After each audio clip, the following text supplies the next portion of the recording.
말씀 시편 50편입니다.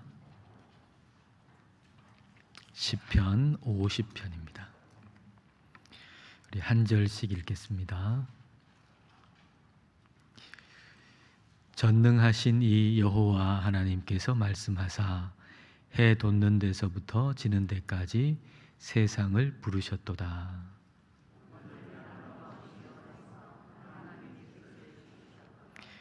우리 하나님이 오사 잠잠하지 아니하시니 그 앞에는 삼키는 불이 있고 그 사방에는 광풍이 불리로다.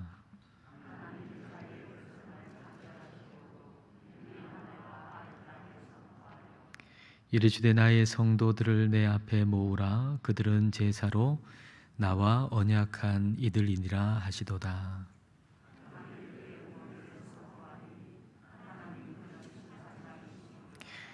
내 백성아 들을지어다. 내가 말하리라. 이스라엘아 내가 네게 증언하리라.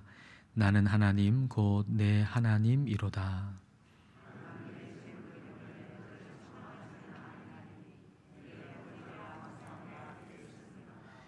내가 내 집에서 수소나 내 우리에서 숫염소를 가져가지 아니하리니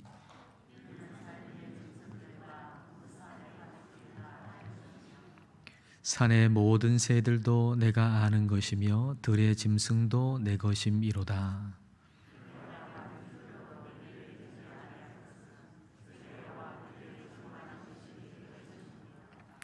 내가 수소의 고기를 먹으며 염소의 피를 마시겠느냐?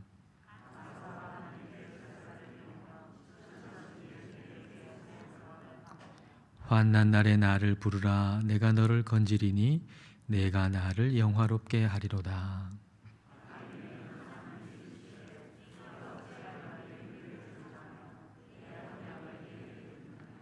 내가 교훈을 미워하고 내 말을 내 뒤로 던지며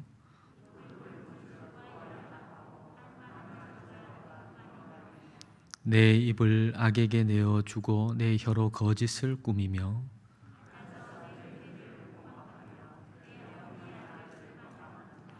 내가 이 일을 행하여도 내가 잠잠하였더니 내가 나를 너와 같은 줄로 생각하였도다. 그러나 내가 너를 책망하여 내 죄를 내 앞에 내 눈 앞에 낱낱이 드러내리라 하시는도다.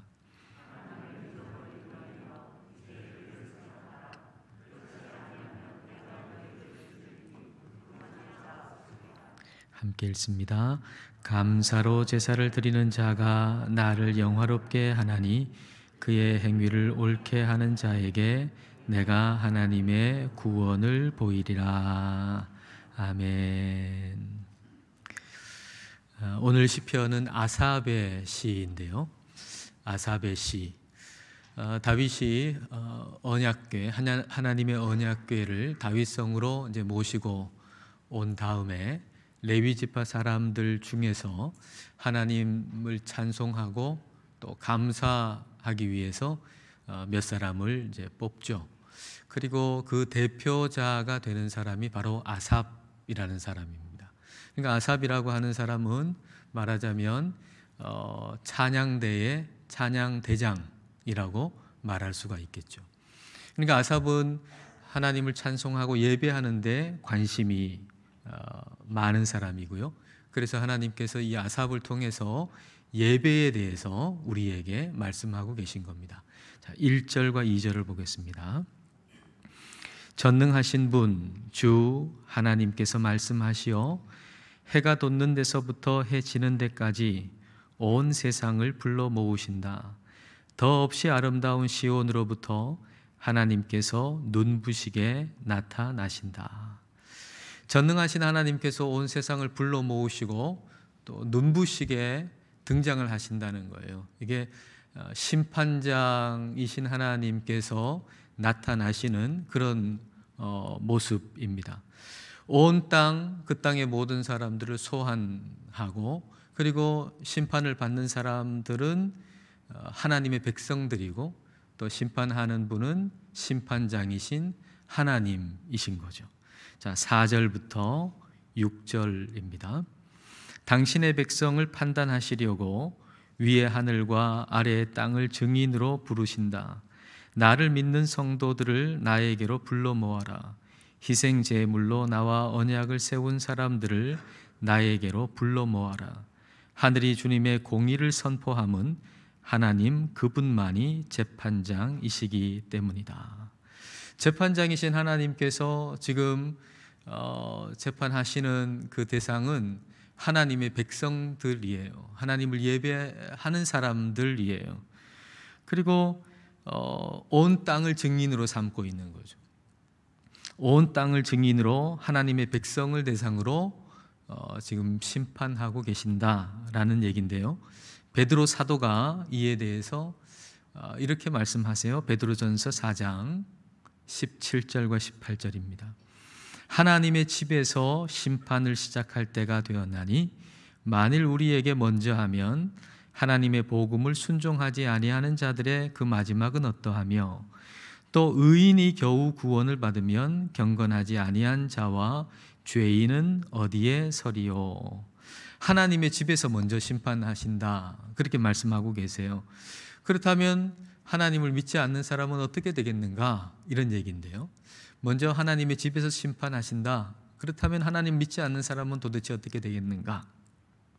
그러니까 오늘 말씀을 통해서 하나님 목적하신 바를 이렇게 생각해 볼 수가 있겠죠. 하나님을 믿는 자를 꾸짖고 책망하심으로 하나님을 예배하는데 너무 형식적인 예배가 되어버린 그 하나님의 백성들을 꾸짖고 책망하셔서 이제 하나님을 전심으로 제대로 예배할 수 있도록 이끄는 것.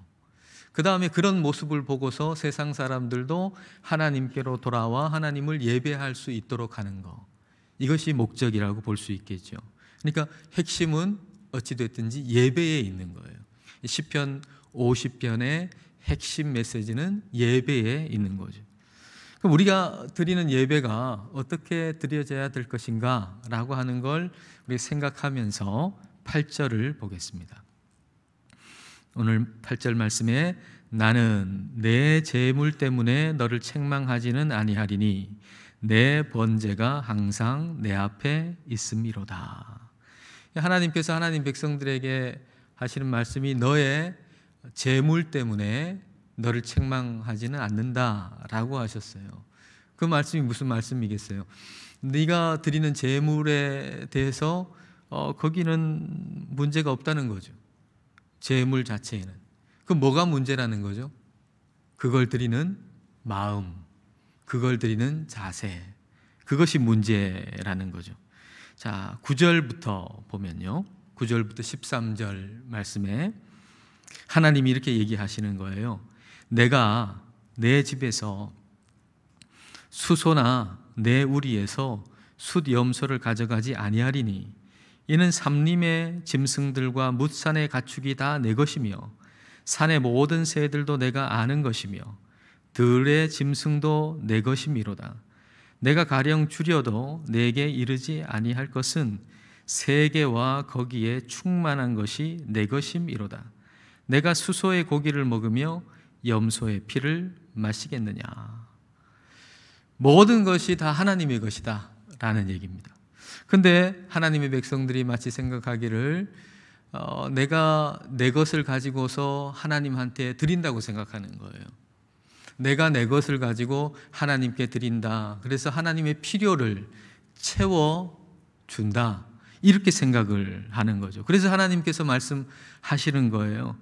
너의 집에 있는 소 달라고 안 한다. 너의 집에 있는 염소 달라고 안 한다. 아니, 이 온 천지에 있는 들의 삼림에 있는 소하고 염소가 다 내 건데 마치 내가 뭐가 부족한 것처럼 이거 바쳐라 저거 바쳐라 하지 않는다는 거예요. 마치 하나님께서 배가 고프신 것처럼 소고기가 좀 드시고 싶어가지고 소 내놔라, 염소 내놔라, 그렇게 하시지 않는다는 거예요. 그 제물을 드리는 것은 우리의 마음을 표현하는 수단일 뿐이라는 거죠. 우리가 하나님께, 이스라엘 백성들이 하나님께 예배 드릴 때 소를 또 염소를 이렇게 제물로 드릴 때, 그럴 때 그것은 단지 우리의 마음을, 예배하는 사람의 마음을 드리는 하나의 수단에 불과한 것이라는 거예요. 그렇기 때문에 우리가 봉헌하면서 내 것을 가지고서 하나님께 드린다라고 생각한다 그러면 그 자체로 하나님께 제대로 된 예배가 아니라는 증거가 되는 거죠. 전부 다 하나님의 것임을 우리가 기억하면서 그렇게 하나님께 드림으로 감사를 표현하는 거, 그게 예배인 거죠. 이 모든 것 다 주님이 주신 것입니다 라고 하는 걸 인정하고 고백하는 거예요. 그래서 우리가 하나님을 예배할 때 가장 중심에 있어야 될 거, 결코 없으면 안 되는 거, 그게 없으면 예배가 될 수 없는 거, 그게 무엇인가? 그게 감사라는 거예요. 감사. 자, 14절 보겠습니다. 자, 14절 같이 읽겠습니다. 감사로 하나님께 제사를 드리며 지존하신 이에게 내 서원을 갚으며. 감사로 제사를 드리라 그러잖아요. 감사로 하나님을 예배하라는 거예요. 감사는 전부 다 하나님께로부터 왔다는 걸 아는 데서 오는 거죠. 그게 아니고 조금이라도 나한테 있는 걸 내가 하나님께 드렸다 이렇게 생각하면 감사가 있을 수가 없잖아요. 고린도전서 4장 7절에 이렇게 말씀하시죠. 누가 너를 남달리 구별하였느냐? 내게 있는 것 중에 받지 아니한 것이 무엇이냐? 내가 받았은즉 어찌하여 받지 아니한 것 같이 자랑하느냐? 우리에게 있는 것 중에 받지 않은 것이 무엇인가라는 거예요. 우리에게 있는 것 중에 받지 않은 것이 무엇인가? 다 받았다는 거죠. 오늘 본문 중에 세계와 거기 충만한 것이 내 것이다 라는 말씀과 연결되는 것이죠. 세계와 거기에 있는 모든 것이 다 하나님의 것이다. 그래서 거기에서 우리 하나님이 우리에게 주신 것이지 우리가 안 받고 우리에게 있는 것은 아무것도 없다는 거예요. 하나님께 드리면서, 그러니까 감사하는 마음으로 드려야죠. 그러니까 하나님께 감사함으로 예배를 드려야지 거래가 되어서는 안 된다는 거예요. 거래. 하나님, 내가 이렇게 하나님 예배 드렸으니까 나한테 이거 주세요, 이거 들어주세요, 그러면 안 된다는 거예요. 우리는 그냥 다 받은 것이어서 하나님께 감사로 예배를 드리는 거지. 하나님, 제가 안 빠지고 예배 잘 드렸잖아요. 새벽에까지 나와서 예배 드렸잖아요. 그러니까 이거 들어주세요, 이거 해주세요. 그런 거래가 되어서는 안 된다는 거죠. 하나님께 감사하는 마음으로 예배를 드려야 한다는 거예요. 다 하나님의 것이니 내 것이 없잖아요. 그죠? 그러니까 가난한 마음으로 예배를 드리는 거죠. 다 하나님의 것이니까 내 것이 없으니까 가난한 마음으로 예배를 드리는 거예요. 15절 볼까요? 환난 날에 나를 부르라. 내가 너를 건지리니 내가 나를 영화롭게 하리로다. 환난 날에 하나님을 부른다라고 하는 거 정말 빈손으로 손 벌리고 하나님께 구하는 거 아닙니까? 한 푼 없는 거지가 그렇게 구하듯이 그렇게 하나님께 온전하게 의지하면서 비는 것, 구하는 것, 그게 환난 날에 우리 주님을 부르는 것이고, 그런 자세가 우리가 예배하는 자세라고 할 수가 있을 겁니다. 어떻게 보면 우리가 살아가는 날이 환난의 날이죠. 왜냐하면 우리는 이 땅에서 사는데 하나님 백성으로 산단 말이에요. 그러니까 하나님 백성으로 이 땅을 산다, 천국 백성으로 이 땅을 산다라고 할 때 어떻게 우리 힘으로 살 수가 있겠어요? 하늘로부터 계속 공급을 받아야, 하나님의 백성으로 살아갈 수 있는 힘을 공급받아야 우리가 이 땅을 살아갈 수가 있잖아요. 그러니까 하나님께 계속해서 의지하고, 그리고 구하고, 빈손을 내어 밀고, 그렇게 하나님께 의지해야 우리가 이 땅을 하나님 백성으로 살아가지, 안 그리고 내 힘으로 이 땅을 하나님 백성으로 살아갈 수가 없다는 얘기죠. 근데 그렇게 하나님을 의지하고 하나님 경외하고, 이게 하나님과의 친밀함이거든요. 하나님과의 친밀함. 여러분, 하나님과의 친밀함이라고 하는 게 하나님의 도우심을 전적으로 의지하는 것이지 하나님께 익숙한 게 아니에요. 우리 이 둘의 차이를 혼돈하면 안 돼요. 하나님하고 친밀한 거하고 하나님께 익숙한 거, 이거 두 가지를 잘 구분해야 됩니다. 16절 보겠습니다. 악인에게는 하나님이 이르시되 내가 어찌하여 내 율례를 전하며 내 언약을 내 입에 두느냐. 여기 이제 악인이라고 하는 표현된 이 악인이라고 표현된 이 사람은 하나님을 모르는 사람이 아니에요. 하나님에게 익숙해진 사람이에요. 하나님을 늘 말해요. 제사장 같은 사람들이죠. 근데 하나님한테 너무 익숙해져 버린 사람. 그래서 하나님에 대해서 얘기하는데 하나님과 동떨어진 삶을 살아가는 사람을 얘기하는 거예요. 그래서 하나님이 어째서 네가 내 율례를 전하느냐, 내 언약을 네 입에 두느냐, 왜 내 언약을 네가 자꾸 얘기하고 그걸 전하냐, 지금 그렇게 얘기하는 거예요. 우리가 하나님을 얘기하는데 그게 너무 익숙해져 버리면 이런 일이 벌어질 수 있다라는 얘기죠. 친밀한 거하고 익숙해진 거하고는 너무 다른 얘기예요. 우리가 하나님하고 친밀해지면 질수록 우리 마음속에는 하나님을 경외하는 마음이 생겨요. 두렵고 떨리는 마음이 생겨요. 그게 하나님과 친밀하다고 하는 증거예요. 친밀해질수록 우리 마음속에 경외심과 두려움과 떨림이 우리 안에 더 일어나게 되어 있어요. 근데 익숙해진다고 하는 것은 그런 경외심이 없는 거죠. 두렵고 떨림이 없는 거죠. 만만하게 보는 거죠, 하나님을. 만만하게. 그래서 하나님이라고 하는 단어를 많이 쓰는데 마음속에는 하나님에 대한 두려움이 없는 거예요. 그래서 하나님을 말하는데 하나님이 없는 것 같이 사는 거죠. 자, 17절부터 20절 말씀이 바로 그런 모습이에요. 너희는 내 교훈을 역겨워하고 나의 말을 귓전으로 흘리고 말았다. 도둑을 만나면 곧 그와 친구가 되고 간음하는 자를 만나면 곧 그와 한 패거리가 되었다. 입으로 악을 꾸며내고 혀로는 거짓을 지어내었다. 동기간의 허물을 들추어내어 말하고 한 어머니에게서 태어난 동기들을 비방하였다. 말과 행위가 지금 다른 거죠. 그리고 하나님을 얘기하면서 하나님이 없는 것처럼 지금 살고 있는 거죠. 하나님과의 인격적인 친밀함이 아니고 하나님이라고 하는 종교에 익숙해져 버린 그런 모습이죠.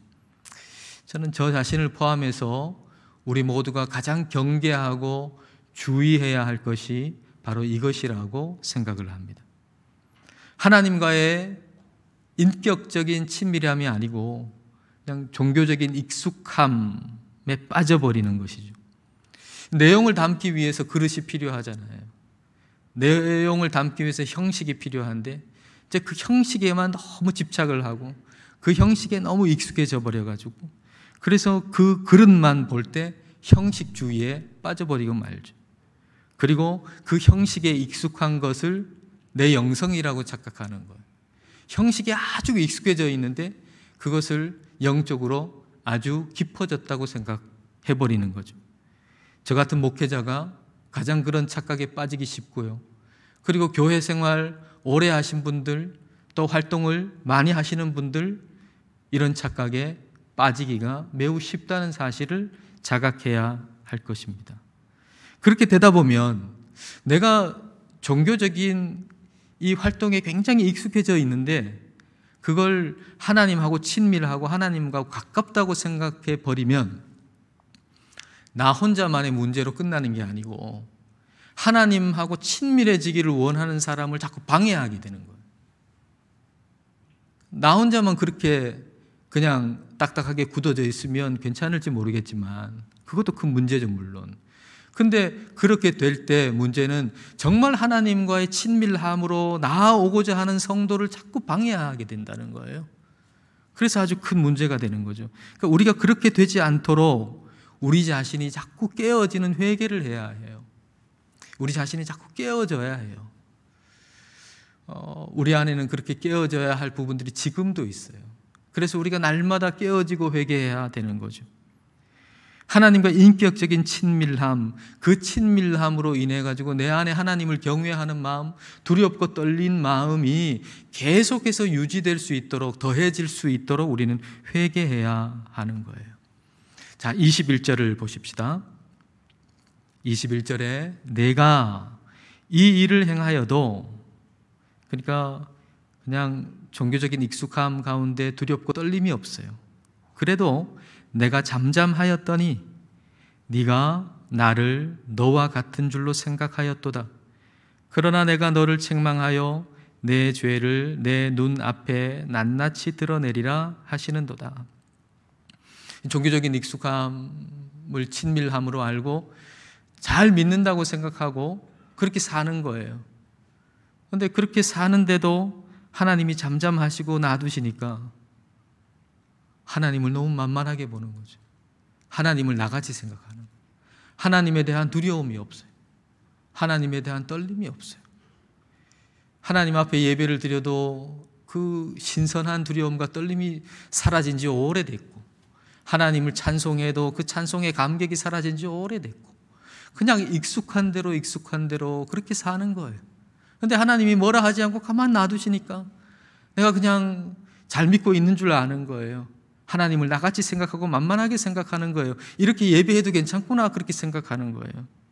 근데 그 상태로 하나님 놔두시지 않는다는 거죠. 하나님이 책망하신다는 거예요. 그 죄를 낱낱이 드러낸다고 하는 거예요. 그렇기 때문에 회개하기에 가장 좋은 때는 언젠가?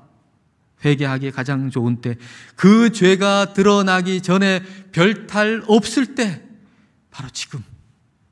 별탈 없을 때, 바로 지금 회개해야 돼. 뭘 회개해야 되죠? 뭘?